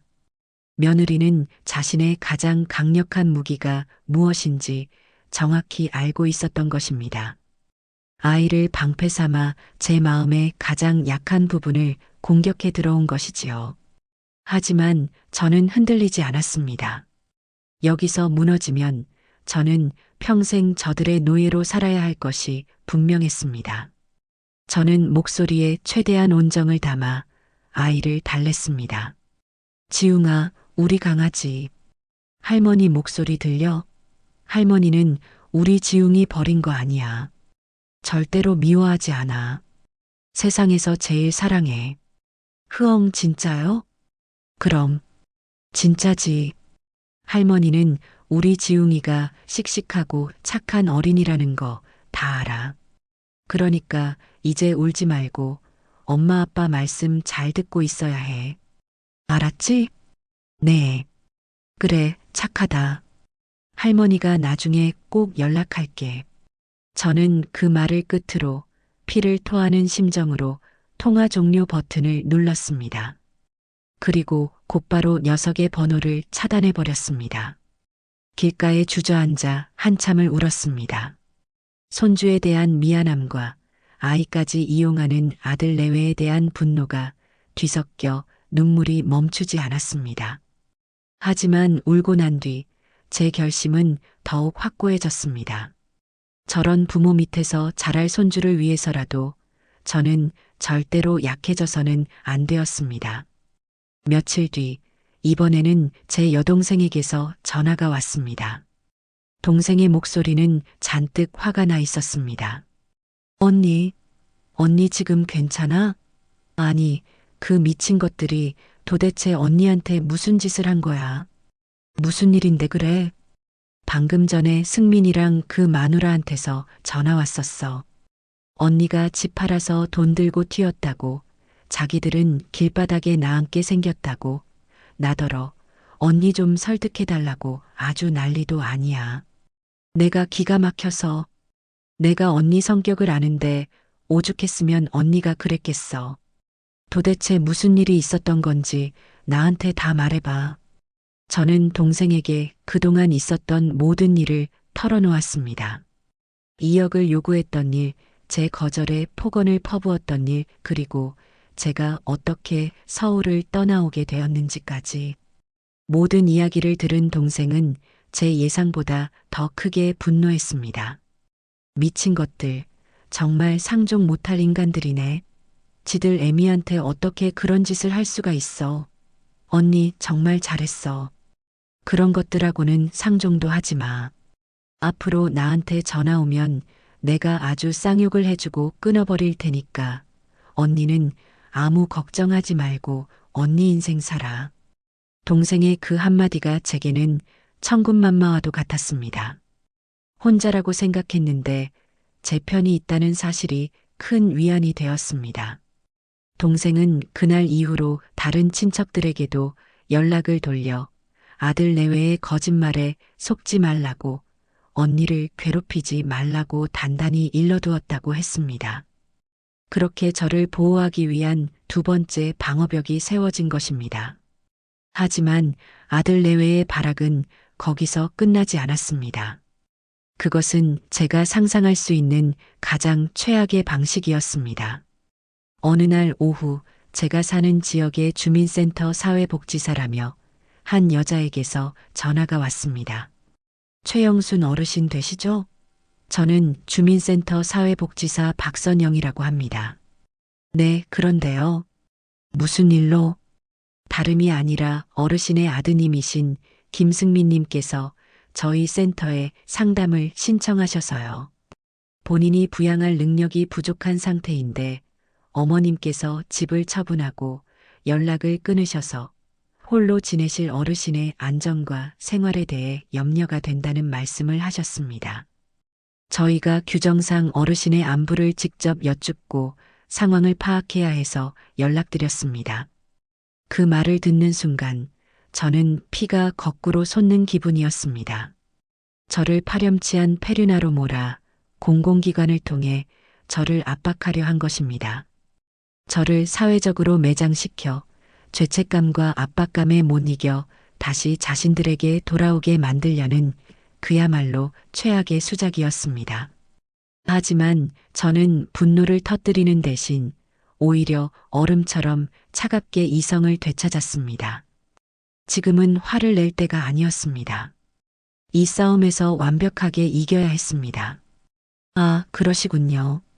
제 아들이 그렇게 상담을 신청했군요. 그런데 그 아이가 몇 가지 아주 중요한 사실들을 빼놓고 이야기한 모양이네요. 네. 어떤 사실을 말입니까? 사회복지사님, 실례가 안 된다면 이메일 주소 하나만 알려주시겠어요? 제가 그 아이가 말하지 않은 사실들을 증명할 수 있는 몇 가지 서류들을 좀 보내드리겠습니다. 그걸 보시면 제가 왜 연락을 끊을 수밖에 없었는지, 그리고 이 상황에서 진짜 보호가 필요한 사람이 누구였는지 명확하게 아실 수 있을 겁니다. 제 차분하고 당당한 태도에 복지사는 잠시 당황한 듯 했지만 곧 자신의 이메일 주소를 불러주었습니다. 저는 전화를 끊자마자 곧장 집으로 가 변호사와 재무설계사에게 받아두었던 서류들을 모두 스캔했습니다. 저를 상대로 한 아들 내외의 폭언이 담긴 녹음 파일, 제 명의로 된 모든 금융자산증명서, 매달 안정적으로 연금이 입금되는 내역, 그리고 손주 이름으로 가입된 신탁 통장 증서와 그 세부 조항까지 모든 파일을 첨부해 그동안의 일을 여서타원 측에 따라 건조한 문체로 정리한 이메일 한 통을 주민센터로 발송했습니다. 1시간쯤 지났을까? 아까 그 사회복지사에게서 다시 전화가 걸려왔습니다. 그녀의 목소리는 아까와는 달리 무척이나 당황하고 죄송스러워하는 기색이 역력했습니다. 어르신, 서류는 모두 잘 받아보았습니다. 정말 죄송합니다. 저희가 한쪽 말만 듣고 어르신을 오해할 뻔했습니다. 이것은 어르신께서 일방적으로 가족의 연을 끊으신 것이 아니라 오히려 자녀의 도를 넘는 요구로부터 어르신 스스로를 지키기 위한 최선의 선택이었던 것으로 보입니다. 어르신, 그동안 마음고생이 정말 심하셨겠습니다. 괜찮습니다. 사실을 알아주셨으니 되었습니다. 아드님께는 저희가 상담 종결을 통보하고 오히려 아동이 있는 가정의 부모로서의 책임과 의무에 대해 저희 센터의 교육 프로그램을 이수하도록 강력히 권고하겠습니다. 다시 한번 무리를 일으킨 점 정말 죄송합니다. 전화를 끊고 저는 허탈한 웃음을 터뜨렸습니다. 녀석들의 마지막 발악은 결국 제 결심이 얼마나 정당했는지를 국가기관을 통해 공증받는 것으로 끝이 난 셈입니다. 이제 더 이상 두려울 것이 없었습니다. 그들이 어떤 수를 쓰든 저는 흔들리지 않을 것입니다. 제 새로운 요새는 이제 그 누구도 뚫을 수 없는 철옹성이 되었으니까요. 주민센터 소동이 있고 난 뒤 한동안 제 휴대폰은 죽은 듯이 조용했습니다. 마치 폭풍우가 지나간 뒤의 고요와도 같았지요. 저는 그 시간 동안 새로운 삶에 온전히 적응해 나가고 있었습니다. 아침에 일어나면 바다를 보며 따뜻한 차를 한 잔 마시고 오전에는 문화센터에 나가 서예와 민화를 배웠습니다. 오후에는 시장에 들러 싱싱한 해산물을 사와 저녁을 차려 먹고 밤에는 좋아하는 옛날 드라마를 보다가 사르르 잠이 들었지요. 수십 년 만에 처음으로 저는 그 누구의 방해도 받지 않는 온전한 저만의 시간과 공간을 누리고 있었습니다. 그러던 어느 날 여동생에게서 전화가 왔습니다. 동생의 목소리는 어딘지 모르게 복잡한 감정이 섞여 있었습니다. 약간의 통쾌함, 그리고 어쩔 수 없는 씁쓸함이 뒤섞인 그런 목소리였지요. 언니, 밥은 잘 먹고 다니지? 그럼 여긴 공기도 좋고 음식도 맛있고 신선 노름이 따로 없다. 무슨 일이야? 목소리가 왜 그래? 아니, 내가 오늘 볼 일이 있어서 승민이네 동네 근처를 지나가게 됐거든. 그런데 동생은 잠시 말을 멈추고 깊은 한숨을 내쉬었습니다. 그 한숨의 의미를 저는 이미 짐작하고 있었습니다. 맞구나. 응, 걔네 살던 빌라. 문 앞에 웬 종이들이 덕지덕지 붙어 있더라고. 가까이 가서 보니까 전부 빨간 딱지야. 법원에서 나온 압류물표, 냉장고, 텔레비전, 세탁기 온갖 가전제품에 다 붙어 있더라.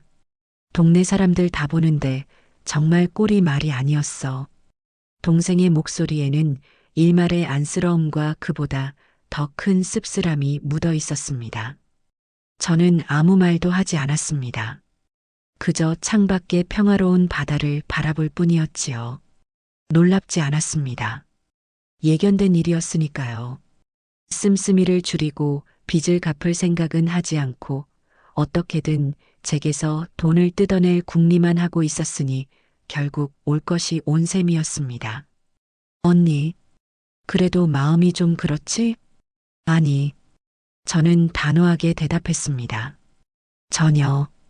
그건 그 아이들이 스스로 선택한 길의 결과일 뿐이야.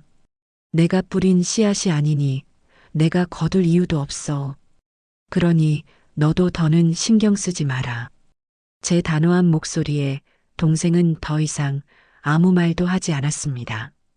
전화를 끊고 저는 제가 배우고 있는 민화의 모란꽃에 붉은색을 칠하기 시작했습니다.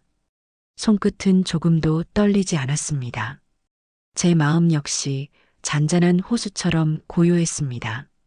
그것은 냉정함이 아니라 오랜 시간 고통받은 끝에 얻게 된 단단한 평온이었습니다. 그로부터 며칠 뒤 동생에게서 소포가 하나 도착했습니다. 뜯어보니 제가 좋아하는 약과와 한과 상자, 그리고 그 밑에 웬 편지 봉투 하나가 들어 있었습니다. 동생이 보낸 것이 아니었습니다. 삐뚤빼뚤한 글씨체로 어머니께라고 적혀 있는 것을 보니 아들 승민이가 보낸 편지였습니다. 아마 동생에게 울고불고 매달려 제게 보내달라고 부탁한 것이겠지요. 저는 그 편지를 보는 순간 뜯지 않고 그대로 쓰레기통에 버릴까 잠시 망설였습니다. 하지만 이것이 녀석들의 마지막 발악일지도 모른다는 생각에 저는 심호흡을 한 번 하고 편지 봉투를 뜯었습니다. 편지는 구구절절하고 처절했습니다. 더 이상 분노나 원망은 담겨 있지 않았습니다. 오직 자신들의 비참한 현실에 대한 한탄과 저를 향한 애원으로 가득 차 있었지요. 어머니, 죄송합니다. 이 말밖에는 드릴 말씀이 없습니다. 시작은 그럴듯한 반성이었습니다. 하지만 이어지는 내용은 결국 돈 이야기로 귀결되었습니다. 어머니, 저희 결국 길바닥에 나앉게 되었습니다. 사채업자들이 매일같이 찾아와 행패를 부리고 월세도 몇 달이나 밀려 집주인이 당장 방을 빼라고 합니다. 당장 지웅이를 데리고 갈 곳도 없습니다. 미정이는 매일 밤 울기만 하고 저는 죽고 싶은 심정뿐입니다. 저희가 염치 없는 것 압니다. 하지만 어머니, 저희는 이제 어찌 되든 상관없습니다. 제발 우리 지웅이만이라도 살려주십시오. 아이가 무슨 죄가 있겠습니까? 할머니만 찾으며 매일 우는 아이를 보면 정말 가슴이 찢어집니다. 마지막으로 딱 한 번만 저희가 다시 일어설 수 있는 최소한의 발판이라도 마련할 수 있도록 월세 보증금이라도 도와주시면 안 될까요? 이 은혜는 평생 잊지 않고 죽을 때까지 속죄하며 살겠습니다. 편지 곳곳이 눈물 자국인지 얼룩져 있었습니다. 저는 편지를 다 읽고 조용히 접어 테이블 위에 내려놓았습니다. 그리고는 한참 동안 눈을 감고 생각에 잠겼습니다. 녀석들의 악어의 눈물에 속아 넘어갈 생각은 추호도 없었습니다. 하지만 편지에 적힌 손주 지웅이의 이름이 자꾸만 마음에 밟혔습니다. 녀석들이 저를 압박하기 위해 아이를 이용한다는 것을 알면서도 엄히 잘못 만난 죄밖에 없는 어린 손주가 길바닥에서 고생할 것을 생각하니 마음이 편치 않았습니다. 고민은 길지 않았습니다. 저는 자리에서 일어나 휴대폰을 들고 한 곳에 전화를 걸었습니다. 녀석들에게 직접 돈을 보내는 어리석은 짓은 하지 않을 것이었습니다. 그 돈이 빚을 갚는 데 쓰일지 아니면 며느리의 사치품을 사는데 쓰일지 알 수 없는 노릇이었으니까요. 네, 땡땡 초등학교 행정실입니다. 네, 안녕하세요. 저는 최영순이라고 합니다.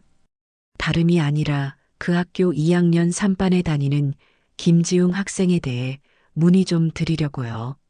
저는 손주가 다니는 초등학교 행정실에 전화를 걸었습니다.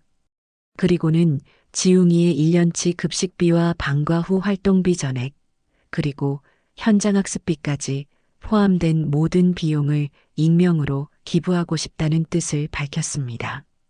행정실 직원은 처음에는 어리둥절해했지만 제 뜻이 확고하다는 것을 알고는 이내 감사하다며 계좌번호를 알려주었습니다.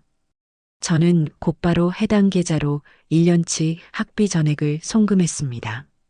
그리고 은행에서 발급받은 기부금 영수증을 사진으로 찍었습니다. 마지막으로 저는 아들 승민이의 번호로 아주 짧은 문자 메시지 한 통을 보냈습니다. 차단했던 번호를 잠시 풀고 보낸 제 인생의 마지막 메시지였습니다. 메시지에는 아까 찍어둔 기부 영수증 사진 한 장만이 첨부되어 있었습니다.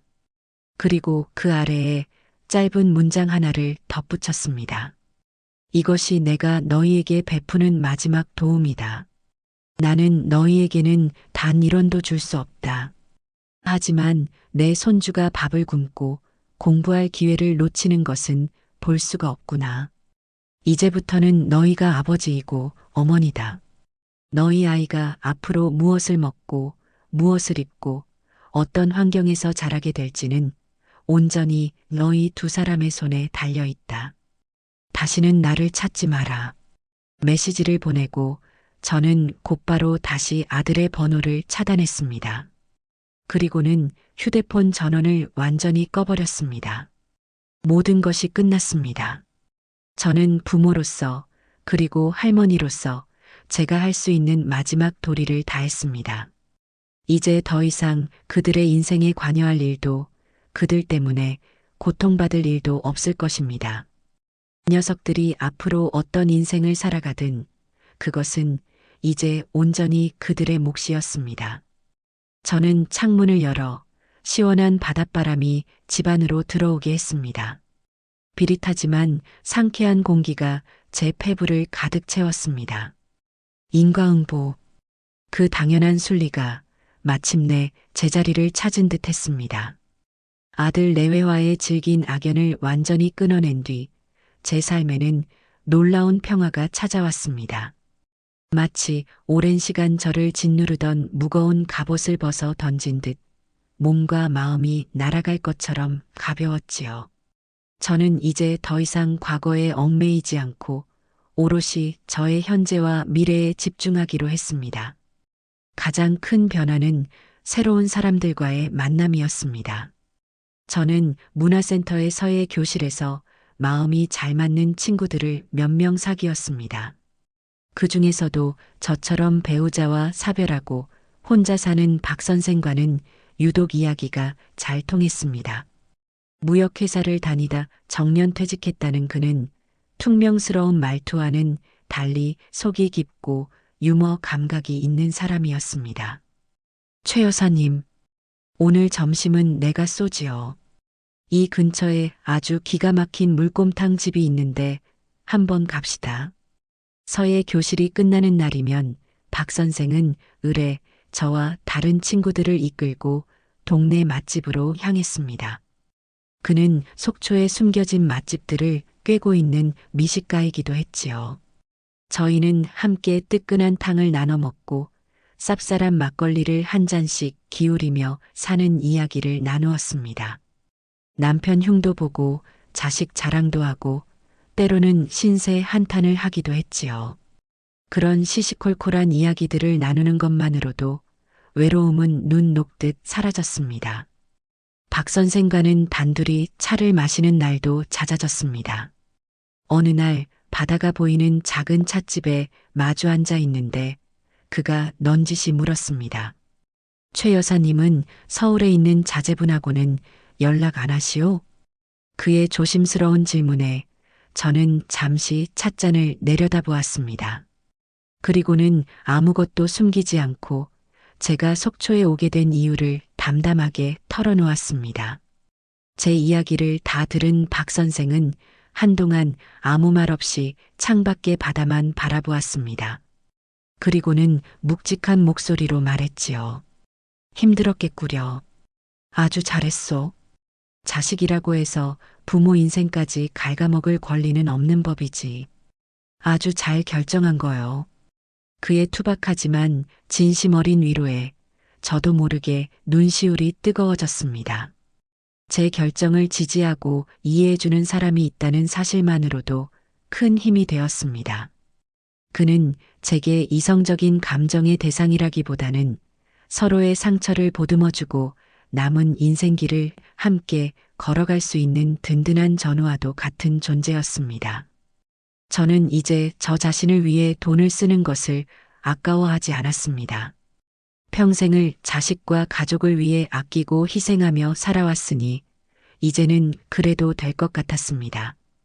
백화점에 가서 평생 입어본 적 없는 화사한 색깔의 원피스를 사입기도 하고 친구들과 갯돈을 모아 1박 2일로 경주 여행을 다녀오기도 했습니다. 토암산에 올라 불국사의 아름다운 가을 풍경을 내려다보며 저는 비로소 깨달았습니다. 세상은 넓고 제가 아직 보지 못한 아름다운 것들이 너무나 많다는 것을요. 그리고 저는 아주 오랫동안 잊고 지냈던 저의 꿈을 다시 꺼내 들었습니다. 젊은 시절 화가가 되고 싶었지만 팍팍한 살림에 물감 쌀 돈도 없어 포기해야 했던 꿈. 저는 동네의 작은 화실에 등록해 유화를 배우기 시작했습니다. 하얀 캔버스 위에 여러 가지 색의 물감을 섞어 저만의 세상을 만들어 나가는 작업은 제게 놀라운 기쁨과 치유를 선사했습니다. 처음에는 붓을 잡는 것조차 어색했지만 날이 갈수록 제 캔버스는 점점 다채로운 색으로 채워져 갔습니다. 저는 제가 살고 있는 속초의 바다를 그리기 시작했습니다. 푸른 바다와 하얀 파도, 그리고 붉은 등대.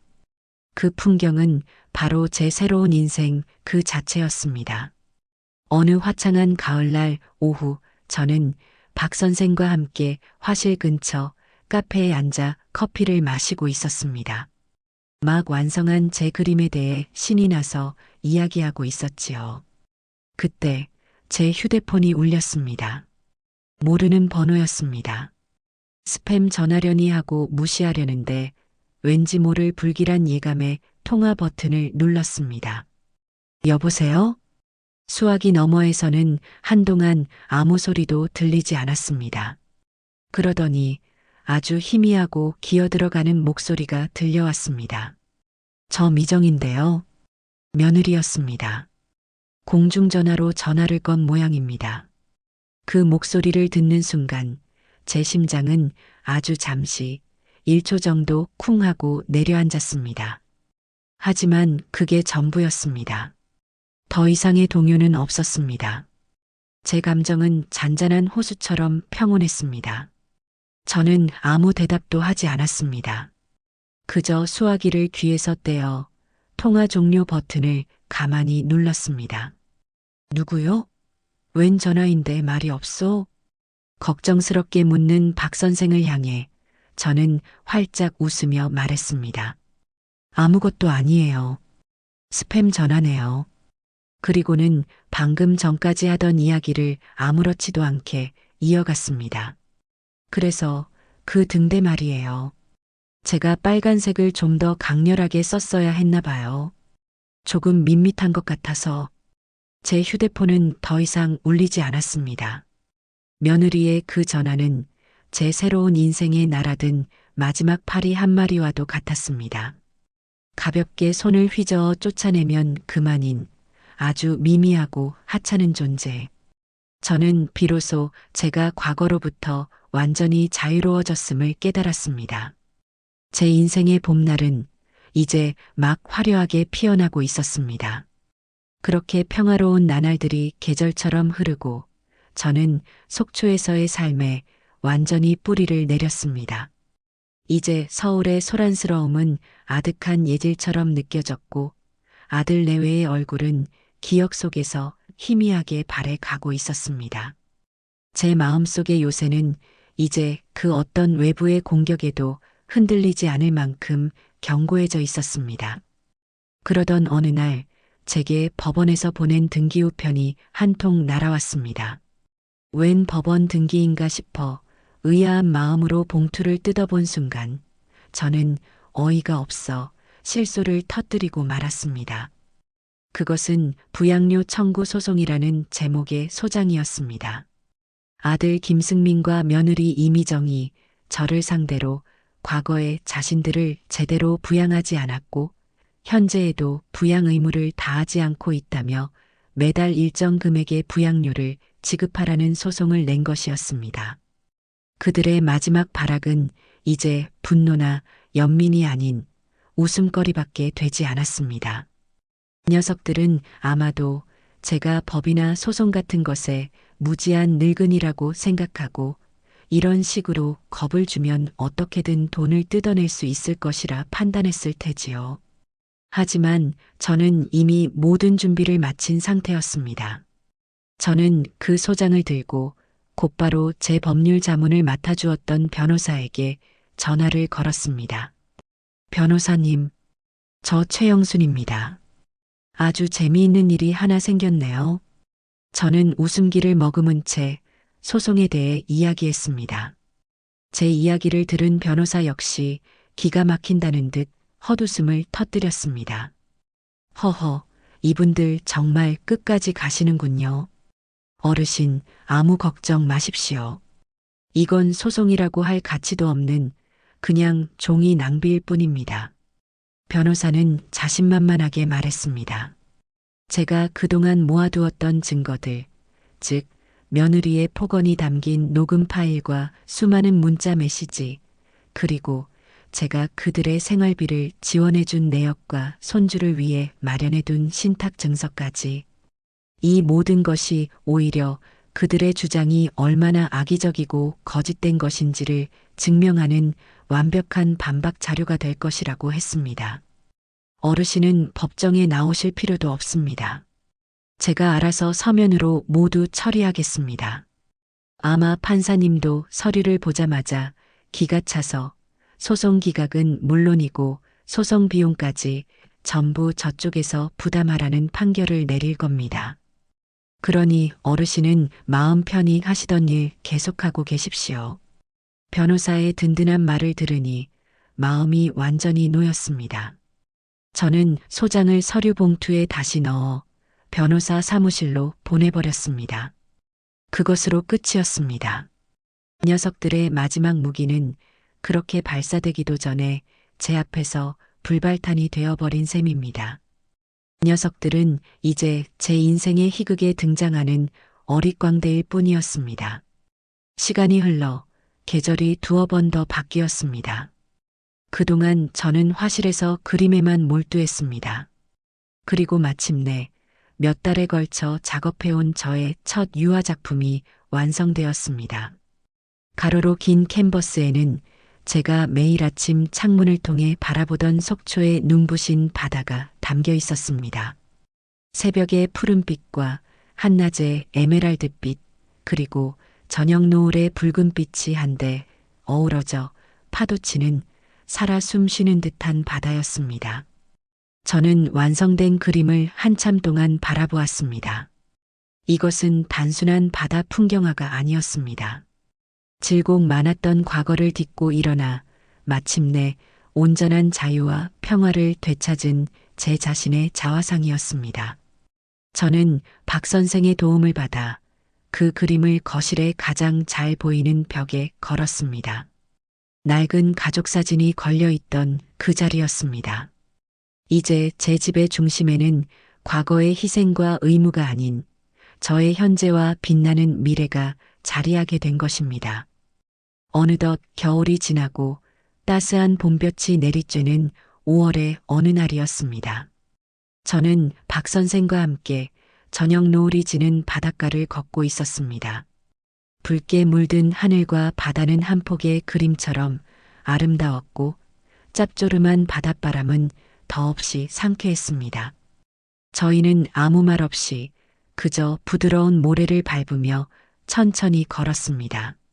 그때 박 선생이 조심스럽게 제 손을 잡았습니다.